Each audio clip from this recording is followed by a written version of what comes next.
Assalamualaikum semua, welcome back to my YouTube channel. Yeay.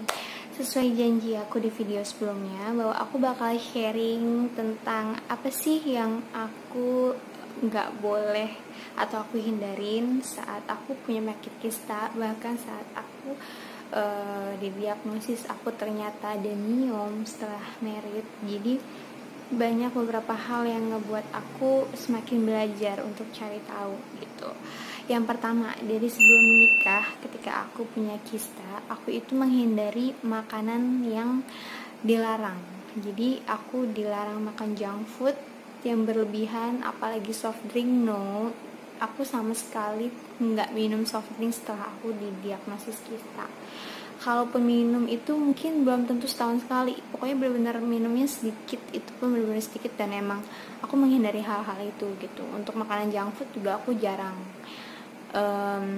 Yang kedua, aku mulai mengatur pola hidup aku untuk lebih sehat. Aku seminggu sekali berusaha untuk olahraga, karena kan mungkin setelah aku udah nggak sekolah kan nggak ada rutinitas untuk olahraga setiap minggunya. Akhirnya aku ngide untuk kayak CFD-an setiap minggu atau ikut senam. Kan biasanya kalau di CFD suka ada senam tuh, kita ikut aja senam supaya ngebuat diri kita tuh tetap istilahnya sehat, pemikirannya juga sehat, jadi jauh tuh dari pemikiran negatif gitu sih. Nah, untuk yang ketiga, aku itu jadi mama waktu itu buat bikin ramuan dari daun sirsak. Jadi daun sirsak itu jumlahnya ganjil, direbus pakai air panas, direbus pokoknya sama air daun sirsaknya itu sampai nyusut. Misalnya kita isi 3 gelas, terus kita rebus itu sampai susut cukup untuk 1 gelas, dan ukur daunnya itu kalau bisa ganjil. Aku nggak ngerti sih kenapa, cuma ya kata orang gitu. Aku coba-coba juga minum air daun sirsak, itu aku rutinin, kalau bisa jangan putus selama sebulanan lah gitu. Ya semoga itu juga sih bisa mengurangi ukuran dari kisah tersebut. Jadi aku coba minum ramuan itu setiap hari. Terserah kalian mau tidur atau mau beraktivitas, jadi kalian ngerebus air daun sirsak dan diminum, dan itu harus rutin sih, kalau bisa jangan dijeda-jeda. Jadi kita berusaha dari berbagai macam sektor usaha nih gitu. Jadi nggak cuma dari pola makan, pola istirahat, pola olahraganya juga, pola pikirannya juga, tapi kita juga minum minuman herbal mungkin yang insya Allah itu juga bermanfaat untuk kita. Nah, untuk yang keempat, setelah aku udah menemukan pasangan hidup, menemukan calon suami aku memutuskan untuk tidak menggunakan obat-obat wajah yang berbahan kimia tinggi, atau kayak misalnya obat-obat dokter. Aku udah stop, aku nggak langganan pakai obat-obatan dari dokter A, B, C, D dan lain-lain. Jadi aku benar-benar berusaha untuk ngerawat wajah aku, skincare aku itu tanpa bahan kimia dari dokter, karena aku ngerasa kandungan obat dokter itu kan emang keras ya. Jadi aku lebih memilih untuk skincare yang dijual di drugstore aja. Terus atau enggak aku lebih prefer kayak skincare yang mengandung bahan alami gitu, yang memang baik untuk ibu hamil ataupun ibu menyusui. Karena aku ngerasa kalau buat mereka aja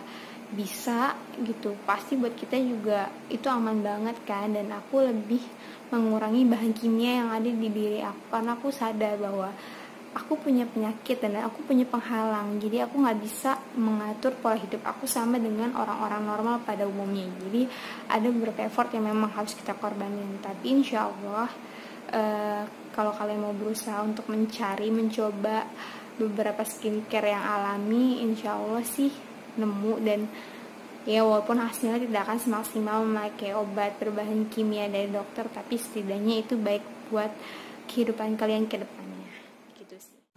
Oke, next, aku sebulan atau 2 bulanan sebelum aku nikah, jadi aku coba untuk minum vitamin atau suplemen untuk penyubur rahim. Jadi aku waktu itu nyoba minum vitamin dari YouFit yang warna hijau. Aku lupa itu apa namanya, kandungannya apa, aku juga lupa. Nanti aku coba kasih tahu di sini gambarnya. YouFit warna hijau. Jadi di situ memang juga bisa untuk menyuburkan rahim. Pokoknya yang untuk program-program hamil gitu bisa, untuk ibu hamil juga bisa. Jadi kalian bisa minum itu. Dan aku juga mengkonsumsi vitamin E, UI 400 atau apa gitu, aku juga lupa karena udah lama nggak minum vitamin itu. Nanti aku kasih gambarnya juga di sini. Jadi banyak beberapa vitamin yang aku konsumsi sebelum aku hamil gitu ya, itu untuk lebih ke meredikan rahim aku untuk menerima fertilisasi nantinya ketika setelah hamil. Jadi aku mengkonsumsi 3 itu sih, sama madu. Waktu itu minum madu teji sebelum aku nikah. Jadi kalau pagi aku nyoba mengkonsumsi vitamin dari YouFit, nanti malamnya aku minum vitamin E plus madu. Jadi itu ya aku coba rutin, walaupun nggak serutin setiap hari banget, cuma aku coba sering mengkonsumsi itu sih sebelum merit. Nah, dan sesudah merit aku juga tetap menjalankan yang vitamin E nya, cuma madunya itu dirubah jadi madu yang benar-benar original. Nah, kalau kata teman-teman aku waktu itu, aku coba konsumsi madu pramuka. Nah, gambarnya kayak di sini nih. Nah, kalian bisa beli, itu harganya aku beli waktu itu kalau nggak salah 95 ribuan. Aku nggak tahu kalau nanti di online shop itu berapa, karena aku nitip sama temen aku.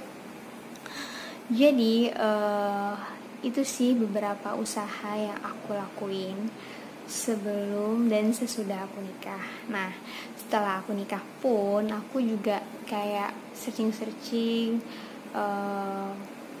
YouTube dari beberapa dokter promil atau dari posisi kita setelah berhubungan tuh kita harus kayak gimana, dan aku ya mencoba hal-hal itu juga sih. Terutama aku cantumin di sini ya untuk Dokter Francisca, YouTube channelnya juga aku sering tonton, dan ya aku ngerasa cukup bermanfaat sih atas YouTube channel dari dokter tersebut. Jadi kalian bisa ngambil beberapa banyak referensi supaya ya usaha kalian juga lebih maksimal gitu. Oke, sekian dulu video sharing aku tentang apa aja yang aku lakuin untuk program punya anak gitu. Nanti kalau misalnya kalian ada tambahan atau ternyata dari masukan aku ada yang salah, kalian bisa komen, karena aku juga bukan expert kedokteran yang paham banget. Ini cuma berdasarkan pengalaman aku. Insya Allah, alhamdulillah kalau emang bisa bermanfaat buat kalian juga. Tapi kalau dirasa kalian tidak sesuai atau tidak cocok dengan mindset kalian atau gimana, ya nggak masalah. Aku nggak memaksa kalian untuk mengikuti apa yang aku lakuin, karena mungkin seperti yang video sebelum aku bilang bahwa setiap usaha manusia kan beda-beda ya, dan aku hanya mencoba sharing apa yang aku lakuin, usaha apa aja yang aku lakuin, siapa tahu itu juga bisa bermanfaat buat kalian. Nah, kira-kira nextnya aku bakal share apa, kalian bisa juga komen, dan aku harap kalian tetap semangat, tetap optimis bahwa memiliki anak itu bukan menjadi momok yang menakutkan, bahwa kalian tetap harus semangat, tetap buat pikiran menjadi positif supaya apa yang terjadi di diri kita juga kita bisa cara positif. Semangat buat pejuang dua garis biru. Semoga kali ini bermanfaat untuk kalian, dan assalamualaikum semua.